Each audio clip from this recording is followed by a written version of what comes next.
ჩვენთან შეხვედრისთვის რო გამონახეთ დრო, ჩვენ ვეცდებით რომ ჩვენი მთავარი მიზანი არის დღევანდელი შეხვედრის და პრესკონფერენციის, რომ გაგაცნოთ ის მდგომარეობა, რაც დღეს არის რეალურად საზოგადოებრივ მაუწყებელში. მოკლედ, ჩვენ გვინდოდა, რომ ჩვენსავე არხზე გაგვეკეთებინა გასულ კვირას, ანუ 24 მარტს სპეციალური ток-შოუ, რომელიც დაეთმობოდა საზოგადოებრივ მაუწყებელში დღეს არსებულ საკითხებს, იმ კრიზისულ მდგომარეობას თუნდაც, რომელიც ღრმავდება დღითი დღე და ჩვენ ამ თხოვნით საინიციატივო ჯგუფმა და მეც მათ შორის ბუნებრივია, როგორც ამ შემთხვევაში მენეჯმენტის წარმომადგენელმა მივმართე გენერალური დირექტორის მოვალეობის შემსრულებელ ბატონ გია ბაქრაძეს, რომ მას ჩავაყენე საქმის კურსში და წერილობით მიმართე, რომ ჩვენ გვინდა რომ საზოგადოებას, ვისიც არის ეს საზოგადოებრივი მაუწყებელი, ვამცნოთ და ჩავაყენოთ საქმის კურსში თუ რა ხდება, ჩავაბაროთ გარკვეული ანგარიში, რომელიც მას ძალიან აინტერესებს, ბუნებრივია თავის მაუწყებელში რა ხდება, საზოგადოებას გულისხმობ, თუ რა ხდებოდა ჩვენთან. და ვფიქრობ, რომ ეს აუცილებელი იყო.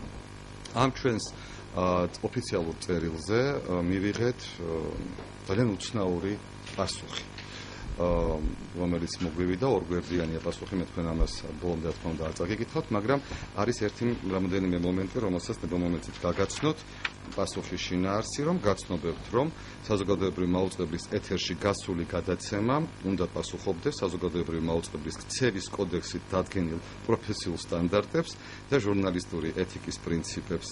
დაცული უნდა იყოს ამავე კოდექსის 22 მუხლით დადგენილი მოთხოვნები. ეს მოთხოვნები რა არის? რომ საზოგადოებრივი მაუწყებლის თანამშრომლების მიერ თავიანთი საზოგადოებრივი პოლიტიკური თუ სხვა არასამაუწყებლო საქმიანობით ეჭქვეშ თურმე არ უნდა დააყენონ საზოგადოებრივი მაუწყებლობის მიუკერძოებლობის და სამართლიანობის პრინციპები. და ეჭქვეშ არ უნდა ავაყენებდეთ საზოგადოებრივი მაუწყებლის მიუკერძოებლობას. და აი ამ ყოველივე ზემოთქმულიდან გამომდინარე გრძელდება წერილში საფასუხოში, გადაცემამ არ უნდა გამოიწვიოს მაუწყებლის თანამშრომლების და ხელმძღვანელ ორგანოებს შორის დაპირისპირება და არსებული ვითარების ესკალაცია, რაც ჩვენი მიზანი ნამდვილად არ იყო. და წერია, იმ შემთხვევაში ეს არის ძალიან მნიშვნელოვანი, თუ გადაცემაში ვერ იქნება უზრუნველყოფილი ზემოთ აღნიშნული მოთხოვნების და ნორმების დაცვა, საზოგადოებრივი მაუწყებლის ხელმძღვანელობა მოახდენს შესაბამის სამართლებრივ რეაგირებას მოქმედი კანონმდებლობით დადგენილი წესის შესაბამისად. ანუ ჩვენ თუ გავაკეთებდით გადაცემას საზოგადოებრივ მაუწყებელზე და იქ გამოვხატავდით საზოგადოებრივი მაუწყებლისში არსებულ მდგომარეობას, ნაწილი უნდობლობას უცხადებს თუ არა ბორცვს, მეორე ნაწილი რა მდგომარეობაშია, როგორ მიმდინარეობს დღეს ცხოვრება და ასე შემდეგ, ეს შეიძლება აღქმული ყოფილიყო როგორც საზოგადოებრივი მაუწყებლობის მიუკერძოებლობას რაღაც ეჭქვეშ დაყენება და ამის გამო ჩვენ პროფესიონალ ჟურნალისტებს, რომლებიც ინფორმაციას მივაწვდით მოსახლეობას, დაგვეკისრებოდა სამართლებრივი ნორმის სანქციები, ანუ ხელშეკრულების გაჩერება. მე მსგავსი მართალი გითხრათ არ მახსოვს არც ერთ მედია საშუალებაში და ამდენი წელიწადია საზოგადოებრივი მაუწყებლის თანამშრომელი ვარ მეც, ქალბატონი დოდოც და ბევრი სხვა ჩვენი კოლეგაც, რომ გადაცემის გაკეთებაზე, მომზადებაზე ток-შოუსთვის საჭირო იყო ასეთი ამხელა არზის დაწერა იმისათვის, რომ რატომ შეიძლებოდა ასეთი გადაცემა, რა უნდა დაგვეცვა ამ გადაცემის პრინციპებში. სამწუხარო რეალობაა, მაგრამ ფაქტია, რომ ასეთი შეტყობინება ჩვენ ვიღეთ და მე ჩავთვალე საჭიროდ, რომ საზოგადოებას ამის შესახებ მივაწოდო ინფორმაცია. თუმცა შემდგომ ეთყობა იფიქრეს და გადაწყვიტეს, რომ შაბათს იქნება ალბათ უნდა ეს უნდა ყოფილიყო ღია ეთერში. ეს იყო მთავარი მოთხოვნა, რომ საჯარო პოლიტიკაში ქალბატონი ეკამიშვილაძის გადაცემაში იქნება საუბარი ოღონდ არა იმდენად საზოგადოებრივ მაუწყებელში მიმდინარე მოვლენებზე, არამედ კანონზე, საზოგადოებრივ მაუწყებლის შესახებ ცვლილებებზე, რაც რა თქმა უნდა საინტერესოა ჩვენთვის ძალიან და ამაზე ქალბატონი დოდოც მოგახსენებთ, მაგრამ უმნიშვნელოვანესი იყო დღეს საზოგადოების ინფორმირება ამ საკითხში, იმ საკითხში თუ რა ხდება მის მიერ დაფინანსებულ ტელევიზიაში, რის შესაძლებლობაც სამწუხაროდ ჩვენ როგორც ხვდებით პირდაპირ თუ ირიბად ამ ეტაპზე არ მოგვეცა. ძალიან უცნაური პასუხის შედეგად. კიდევ ერთი ძალიან მნიშვნელოვანი ამბავი, რომელიც მე მინდა გითხრათ, რომ ეთყობა მაინც გარკვეულად, არ ვიცი, ხდება ისე, რომ ცდილობენ ერთგვარად რაღაცა ტრანსფორმირება მოახდინონ ჩვენი მუშაობისა, იმ ადამიანების მუშაობისა საზოგადოებრივ მაუწყებელში, რომლებიც არ იზიარებენ და არ ეთანხმებიან, ვთქვათ, საზოგადოებრივ სამეურვეო საბჭოს პოლიტიკას, თვლიან, რომ დავთვლით, რომ ისინი კვლავ აგრძელებენ ჩარევას საზოგადოებრივ მაუწყებლის სარედაქციო პოლიტიკაში, იმიტომ რომ ამას წინათ ბატონმა ლევან გახელაძემ გააკეთა ოფიციალური კომენტარი ტელევიზიით, მათ შორის ყველა ტელევიზიაში გავრცელდა ეს, როდესაც საზოგადოებრივ მაუწყებელთან მოვიდა სოციალურ დაუცველთა ჯგუფი და მას დაპირდა, რომ სპეციალურ გადაცემას დაუთმობდა. ეს შეიძლება ძალიან კარგი სურვილია, მაგრამ ეს არ არის მისი უფლება, ფუნქცია, მას არ ეხება რა გადაცემა, რომელ საათზე, რომელ პროექტში და როდის გავა და რა თემაზე მით უფრო ეთერში. კვლავ არის ამგვარი ესე თქვა ინერცია მიდის, რომ მან უნდა გააკეთოს კომენტარი, აქაც უცნაურია, როდესაც ამ დაპირების დროს არანაირი ვთქვათ კონსულტაცია ჩემთან, როგორც ტელემაუწყებლობის დარგში მოადგილესთან მენეჯმენტს არ გაუვლია. ესეთი კონსულტაციები, ანუ გარკვეული იგნორირება კვლავ ხდება და ერთგვარად აპირებენ დღეს გარკვეული საბაბი მაქვს, ვიფიქრო, რომ ჩემი როგორც ტელემაუწყებლის მოადგილის ფუნქციების ერთგვარ შეზღუდვას, იმიტომ რომ ცდილობენ შექმნა რაღაც დებულება, რომლითაც ეს ფუნქციები გადაებარდება სხვა რაღაც კოლექტიურ ორგანოს და ეს არის ირიბი მცდელობა იმისი, რომ მე უფრო ნაკლები ვთქვათ ჩარევა მქონდეს ტელემაუწყებლობის სფეროში და მიმდინარე პროცესებში საზოგადოებრივ მაუწყებელზე გულისხმობ ამ შემთხვევაში უკვე მაუწყებლობის პროცესს. აი ჩვენ ქალბატონი დოდო უფრო გეტყვით იმას, თუ რა არის კიდევ ერთი უმთავრესი მიზანი დღევანდელი ჩვენი შეხვედრის, ეს არის პარლამენტისადმი ჩვენი კვლავ მიმართვა და მე სიამოვნებით ვთქვათ ეთერს. კი, გავცვლით, არ არის პრობლემა.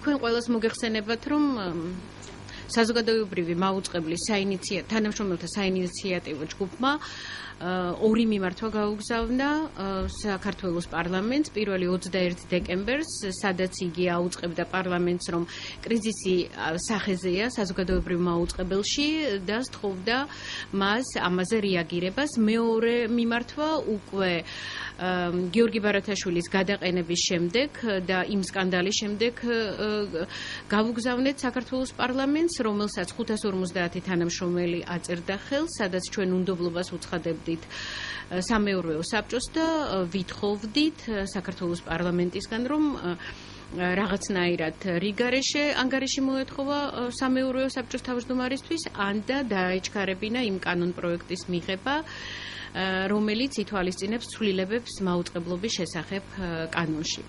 სამწუხაროდ პარლამენტიდან ჩვენ სამწერილზე არანაირი რეაგირება არ ყოფილა. ერთადერთი რაც არის სასიხარულო არის ის, რომ უკვე კომიტეტებში თავდება, სრულდება ამ ცვლილებების მოსმენა და იმედია სესიაზე მალე განიხილავენ ამ კანონს, ამ ცვლილებებს კანონში შესატანს, მაგრამ უმცირესობის მხრიდან გაისმა ასეთი მოსაზრება, რომ შეიძლება ამ ცვლილებებზე ვეტო დაედოს. მე მსურს კიდევ ერთხელ მივმართო პარლამენტს საინიციატივო ჯგუფისა და ჩემი კოლეგების სახელით და ვუთხრა, საზოგადოებრივ მაუწყებელში კრიზისი ღრმავდება და შეიძლება ეს კრიზისი უკვე ქაოსში გადაიზარდოს. მე ვფიქრობ, რომ რაღაცა ძალებს სურთ, რომ აქ მაუწყებლობა მთლიანად ჩამოიშალოს და ჩვენი თანამშრომლები დავდგეთ იმ რეალობის წინაშე, როდესაც ფაქტიურად ალბათ ბორდი, ანუ სამეურვეო საბჭო თავის ფუნქციებს ვერ შეასრულებს და ეს მთელი საზოგადოებისთვის ცხადი გახდება, მაგრამ ამავე დროს ალბათ სათუო გახდება მთლიანად მაუწყებლობის ყოფნა არ ყოფნის საკითხი და ალბათ უპრიანია კიდე ხაზი გაესვას იმას, რომ როდესაც საერთაშორისო ექსპერტები აკეთებენ დასკვნებს და ამბობენ, რომ ყველაზე საეჭვო ამ ცვლილებებში არის გარდამავალი პერიოდი, მინდა შევახსენო ჩვენს მაყურებელსაც და საქართველოს პარლამენტის წევრებსაც და საზოგადოებრიობასაც, რომ პირველ მიმართვაში ჩვენ შევთავაზეთ საქართველოს პარლამენტს, შექმნილიყო კრიზისის მართვის ჯგუფი, ეს შესაძლებელია დღესაც გაკეთდეს, ანუ მოვიწვიოთ კრიზისის მართვის სპეციალისტი და იმ რესურსების დახმარებით, რომელიც დღეს არის ჩვენს მაუწყებელში, დაიწყოს ამ კრიზისის აღმოფხვრა. მე ვფიქრობ, რომ ბორდის არსებობა ან არ არსებობა ამ დროს საზოგადოებრივ მაუწყებელში არ იქნება გადამწყვეტი მნიშვნელობის, რადგანაც სახეზეა მართვის კრიზისი. სახეზეა მენეჯმენტის კრიზისი და ეს უკვე მე ვფიქრობ, რომ ჩვენს ეთერსაც დაეტყო, რადგანაც როდესაც საზოგადოებრივი მაუწყებლის მაღალი მენეჯმენტი აკეთებს განცხადებას იმის თაობაზე, რომ იგი ემიჯნება საავტორო გადაცემაში გაჟღერებულ ფრაზებს, ეს მე მგონი, რომ ნონსენსია, რადგანაც შეიძლება საზოგადოებრივი მაუწყებლის მენეჯმენტი გაემიჯნოს ჩვენს ეთერში მოწვეული სტუმრის აზრს და თქვას, რომ ეს აზრი მის აზრს არ ემთხვევა, მაგრამ როდესაც მენეჯმენტი საკუთარი ჟურნალისტისა და გადაცემის ავტორის აზრს ემიჯნება, ეს ნიშნავს, რომ იგი ვერ მართავს პროცესებს და ვერ მართავს ისე როგორც ამას ითვალისწინებს მაუწყებლობის შესახებ კანონი და ის პრიორიტეტები, რომელიც ჩვენ გვაქვს და იმ ვალდებულებებს ვერ ასრულებს, რომელიც მას საზოგადოების წინაშე აქვს. კიდევ ერთი მნიშვნელოვანი ინფორმაცია მინდა მოგაწოდოთ, საზოგადოებრივი მაუწყებლის თანამშრომლებმა გავაგზავნეთ წერილი ევროპის სახალხო პარტიის, ასე ვთქვათ, ოფისში, სადაც მადლობას ვუხდით ამ პარტიას იმისათვის, რომ იგი ასე ინტერესდება სიტყვის თავისუფლებით და განსაკუთრებით საზოგადოებრივი მაუწყებლის პრობლემებით, მაგრამ ამავე დროს შევთავაზეთ მათ, რომ გამოგზავნონ თავისი წარმომადგენელი და პირველი წყაროდან, ანუ საზოგადოებრივი მაუწყებლის თანამშრომლებისგან გაიგონ თუ რა ვითარება იყო, არის და რა ვითარება იგეგმება საზოგადოებრივ მაუწყებელში. მე ვფიქრობ, რომ ეს ძალიან მნიშვნელოვანი წერილია და მნიშვნელოვანი ეტაპია. ჩვენ ვფიქრობთ, რომ ალბათ საპასუხო წერილსაც მივიღებთ, რადგანაც ეს ეპისტოლარული ჟანრი ძალიან, ასე ვთქვათ, პოპულარული გახდა დღეს ჩვენს ცხოვრებაში. ალბათ ბატონი გურამი გვესაუბრება აგრეთვე იმ მნიშვნელოვან თემაზე, რომელიც პროფკავშირებს შეეხება და იმ ერთვიან ხელშეკრულებებს, რომელიც სამწუხაროდ კვლავ იგეგმება მაუწყებელში. ხო. იგი აუცილებლად.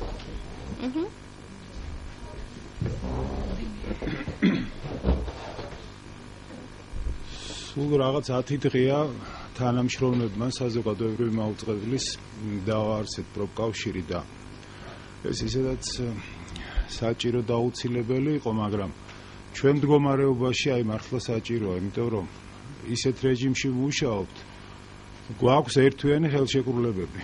ეხლა ეს ვისაც უმუშავეა ტელევიზიაში, მისთვის უცხო არ არის, რა პრობლემებთანაც არის დაკავშირებული, იმიტომ რომ როდესაც საქმეს აკეთებ და წლის განმავლობაში გაწერილი გაქვს საქმე, ხო, აი სტუდია მუშაობს, უცბად ერთთვიანი ხელშეკრულება არასტაბილურობის განცდას იწვევს და ეს არასტაბილურობა არ შეიძლება პირდაპირ ეს იმის თქმა მინდა უბრალოდ რომ ეს ერთგვარი ზეწოლაა თან აი დღეს ვისაც უჭირავს სადავები ტელევიზიის ხელში ხო ვინც ამას თulis რომ ეს სწორია და ესე უნდა იმოქმედოს ტელევიზიამ ესე უნდა იმუშაოს ერთვიანი ხელშეკრულებებით ეს არ არის სწორი ერთ-ერთი მთავარი მიზანი ამ პროფკავშირის არის ის რომ მოწესრიგდეს ერთხელ და სამუდამოდ ამ ხელშეკრულებების საკითხი და სხვა მრავალი რამ რომ თანამშრომლებს გაუჩნდეთ დაცულობის შეგრძნება კონდეთ აი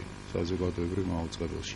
სხვათა შორის სხვა ტელევიზიის თანამშრომლებას მოგმართეს ამ პროფკავშირებში გაერთიანებისთვის, მაგრამ ჯერჯერობით ალბათ ჩვენ პირველ ეტაპზე ჩვენ თავს მივხედავს.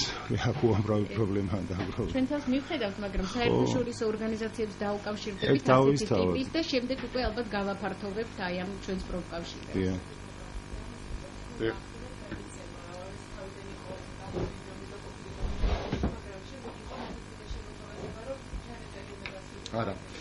არა, მათი მხრიდან ბატონო მიკროფონს შევეხო არიღებს ეს იცით რა შეასაქმე? არა, ჩვენ ასე არ იყო, ჩვენ შევთავაზეთ რამდენადაც საზოგადოებრივ მაუწყებელში დღესდღეობით სამწუხაროდ არ არის ყოველკვირეული მრავალ მონაწილეიანი, ანუ აუდიტორიანი ток-შოუ, რასაც ქვია ток-შოუ და არა დისკუსია მხოლოდ ეთერში. ამიტომ ჩვენ ჩავთვალეთ საჭიროდ, რომ სპეციალური ток-შოუ ყოფილიყო, რომელიც იქნებოდა ღია ეთერში ყოველგვარი მონტაჟის გარეშე. რატომ ღია ეთერში? რომ საზოგადოებას ვისიც არის ეს ტელევიზია არ ქონოდა თუნდაც მცირედი იმის განცდა, რომ რაღაცა დამონტაჟებულია. ვიღაცას რაღაცა ნათქვამი სიტყვა შეუკვეცეს და ყოფილიყო ინტერაქტიული პლუს. ანუ ყოფილიყო პირდაპირი ინტერაქცია, პირდაპირი საუბარი ღია ეთერში მაყურებელთან. ამიტომ ჩვენ მოვითხოვეთ ღია ეთერში საუბარი. რაც ზედაც მივიღეთ აი ეს წერილი, რომ თუ ჩვენ წამოგწდებოდა რაიმე სიტყვა მაინც დაკავშირებული, რომელიც არ ესადაგება ეგრეთ წოდებულ ქცევის კოდექსს, სამწუხაროდ ქცევის კოდექსი მხოლოდ ჩვენთან მიმართებაში გაისმა ამ ეტაპზე, მხოლოდ ამ ტელევიზიაში, იმიტომ რომ სხვა პროექტები, რომლებიც ჩემდა სამწუხაროდ უნდა აღვნიშნო, პოლიტიკური ток-შოუები, მათ შორის თითქმის სისტემატურად არღვევენ ქცევის კოდექსს, მათ დამი იურისტის მიწერილი წერილი არ ყოფილა, რომ თქვენ რომ დღეს ამ შოუში დაარღვიეთ ესა და ეს პუნქტი ქცევის კოდექსის, ეხლა უნდა გაგიჩერდეთ ხელშეკრულება, თუმცა მოგეხსენებათ ჩემზე უკეთ და მოსახლეობას, მაყურებელს, აუდიტორიას კიდევ უფრო კარგად, რომ იმ შოუებში ძალიან ხშირად არა მხოლოდ ქცევის კოდექსი, არამედ საერთოდ ნებისმიერი კოდექსი, როგორც სახელმწიფოებრივი, როგორც კანონი, ასევე ირღვევა ხშირად მორალური და ეთიკური კოდექსებიც კი. არ გაკეთდა 24-ში უნდა ყოფილიყო კვირას ეს ток-შოუ და არ გაკეთდა სამწუხაროდ იგი ვერ შედგა. ეხლა შაბათს არის დაგეგმილი საჯარო პოლიტიკა, ეს არის გეგმიური გადაცემა, რომელიც არის თვეში ერთხელ, ეკა მიშველაძეს ის თვეში ერთხელ მიჰყავს, საჯარო პოლიტიკა და აი ამ ფორმატში უნდათ რომ უნდა დაგეგმილეთ გაკეთდეს გადაცემა. ხუთშაბათს იწერება, ანუ ხვალჩაწერა და იგი გავა შაბათს. ოღონდ მთავარი აქცენტი კეთდება კანონ პროექტის ორ კანონ პროექტზე, ანუ ალტერნატიულ კანონ პროექტზეც და იმ კანონ პროექტზე, რომელიც განხილვაც ახლა მიმდინარეობს. არა, ჩვენ კატეგორიული უარი განვაცხადეთ ამაში მონაწილეობის მიღებაზე, ერთი კიდევ მარტივი მიზეზის გამო, რომ ეს არ იყო პირდაპირი ეთერი და მეორე აქცენტი გადატანილი მხოლოდ კანონზე და ჩვენ გვინდა მოსახლეობას იმ ადამიანებს, რომლებიც დაგვიქირავა მოსახლეობა, მივაწოდოთ ინფორმაცია დღეს არსებულ მდგომარეობაზე. ეს არ ნიშნავს არაფრის მხოლოდ საუბარს იმაზე თუ რა მდგომარეობაში ვართ დღეს. ჩვენ ისიც გვინდოდა რომ გვეთქვა ჩვენ როგორ ვხედავთ ამ მაუწყებლის განვითარებას პერსპექტივაში და რა უნდა ყოფილიყო მედია ექსპერტებთან, საზოგადოების ცნობილ ადამიანებთან ერთად, საზოგადოების დიდი აუდიტორიის მონაწილეობა, რომ როგორ აი ახლა კრიზისიდან როგორ გამოვიდეთ და როგორ ვაქციოთ საზოგადოებრივი მაუწყებელი ნელ-ნელა ნამდვილად საზოგადოებრივ მაუწყებლად. ეს გვქონდა დაგეგმილი და ეს სხვადასხვა რამეა, ერთია კანონი და მეორეა თვით პერსპექტივაში დღევანდელი მდგომარეობის გათვალისწინებით პერსპექტივაში დაანახვა პრობლემას.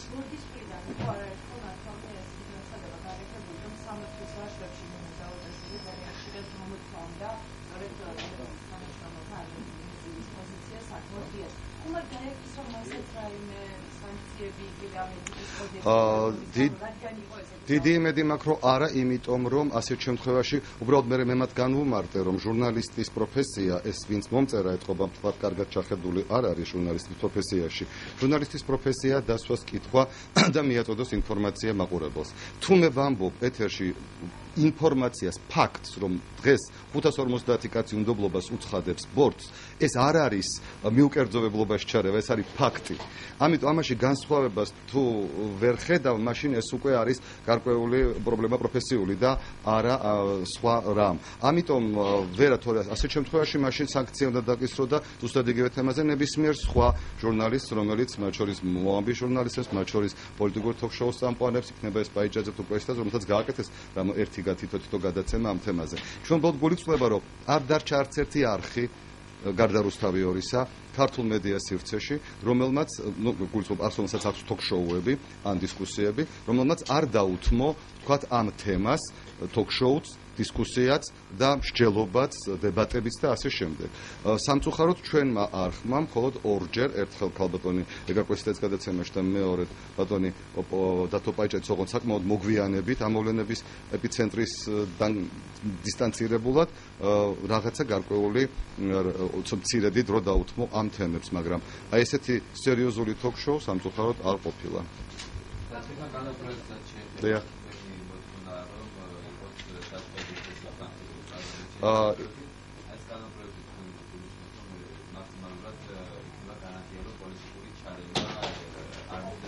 არა. აი გარანტიას გეტყვით რა შეიძლება იყოს, დიახ. მოდით.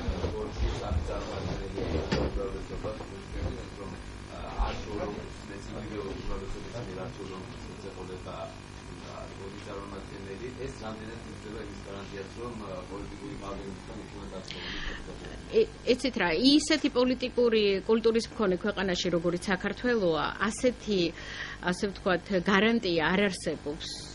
ასეთი გარანტია შეიძლება არსებობდეს მხოლოდ მყარი დემოკრატიის ქვეყნებში. მაგრამ გარანტიას მე ვხედავ სწორედ იმ მოქმედებაში, რასაც დღეს საინიციატივო ჯგუფი და ის თანამშრომლები ანხორციელებენ, რომლებმაც ხელი მოაწერეს მიმართვას პარლამენტისადმი და უნდობლობა გამოუცხადეს ბორდს. თქვენ არ გეგონოთ, რომ ჩვენ ამას ვაკეთებთ მხოლოდ იმიტომ, რომ არ გვინდა რომ უკვე ამ ბორდს აღარ ვენდობთ. ჩვენ ამ ბორდს არ ვენდობთ და ამავე დროს პრევენცია ეს იმ ყველა პოლიტიკური ძალის მიმართ, რომელიც გადაწყვეტს, რომ უნდა განახორციელოს ზეწოლა. ეხლა რაც შეეხება ამ სამი კანდიდატი უმრავლესობა, სამი კანდიდატი უმცირესობა, ორი ომბუდსმენი და ერთი აჭარის ტელევიზია. რა თქმა უნდა, ეს არ არის საუკეთესო ვარიანტი, მაგრამ ეს უნდა იცოდეთ, რომ კომისია გადაარჩევს სპეციალურად საქართველოს პარლამენტის თავმჯდომარესთან არსებული კომისია გადაარჩევს ყველა იმ კანდიდატს, რომლის ასე ვთქვათ, განაცხადიც იქნება შეტანილი ბორდის წევრობაზე და ის წარუდგენს პარლამენტს. ამ კანდიდატებიდან ამოარჩევს 9 კანდიდატს უმცირესობა და შესთავაზებს პარლამენტს დასამტკიცებლად. ანუ თითო ადგილზე 3 კანდიდატს. ამავე რაოდენობიდან ამოარჩევს უმცირესობა და შესთავაზებს 9 კანდიდატს. ეჭვს იწვევს, რა თქმა უნდა, და ჩვენს ეჭვსაც იწვევს ომბუდსმენთან დაკავშირებული საკითხები. და ჩვენ მაშინ ამ ცვლილებებზე მომუშავე ჯგუფს უთხარით, რომ მაშინ იყო პირველ ვარიანტში ისე, რომ ომბუდსმენს პირდაპირ უნდა დაენიშნა ეს 2 წარმომადგენელი ბორდში. ჩვენ შევთავაზეთ, რომ ომბუდსმენმაც 6 კანდიდატი აი ამ სიიდან ამოარჩიოს და მის მიერ წარდგენილი კანდიდატები დაამტკიცოს კომისიამ. ერთი აჭარიდან თავისთავად ეს აჭარის, როდესაც, იცით ალბათ, რომ ეს ცვლილებები აჭარის სტატუსსაც ეხება. მაგრამ ჩვენ, აი ეს ჩვენი საინიციატივო ჯგუფი ვაპირებთ აქაც ვიაქტიუროთ და როდესაც დაიწყება განაცხადების მიღება, ჩვენ აი ამ საზოგადოების ფართოფენებს შევხვდეთ და ჩვენი კანდიდატები შევთავაზოთ ამ კომისიას. იმიტომ რომ ჩვენ მიგვაჩნია, რომ კარგი იქნებოდა, რომ თვითონ კოლექტივს ქონოდა იმისი უფლება, რომ ერთი კანდიდატი, ანუ 3 კანდიდატი შეეთავაზებინა პარლამენტისთვის ასარჩევად ამ ბორდში.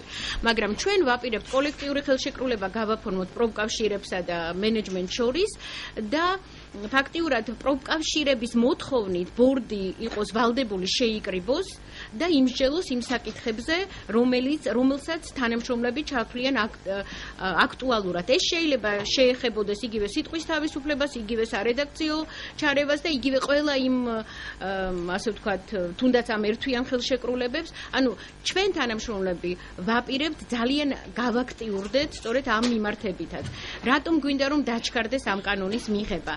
კიდევ ერთხელ ვიმეორებ, კრიზისი ღრმავდება საზოგადოებრივ მაუწყებელში და მე კიდევ ერთხელ ვიმეორებ, ამ კრიზისის შემოქმედი, განსაკუთრებით ამ ბოლო კრიზისის შემოქმედი, ეს არის სამეურვეო საბჭო თავისი არასწორი და არაადეკვატური გადაწყვეტილებით გენერალურ დირექტორთან დაკავშირებით. გიორგი ბარათაშვილი მყავს მხედველობაში. მე ვფიქრობ, რომ თუ სასამართლომ გიორგი ბარათაშვილი დააბრუნა თავის ასე ვთქვათ, თანამდებობაზე და ჩათვალა, რომ ბორდმა უკანონო გადაწყვეტილება მიიღო, მაშინ ამ ბორდს აღარანაირი ლეგიტიმაცია აღარ აქვს. მაშინ ამ ბორდს თუ აქვს ელემენტარული პასუხისმგებლობა, იგი უნდა გადადგეს. ჩვენ ასე ვფიქრობთ.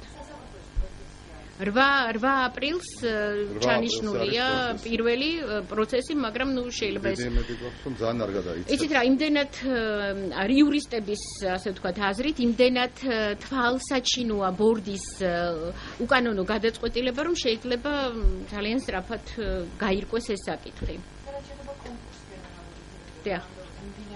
არა.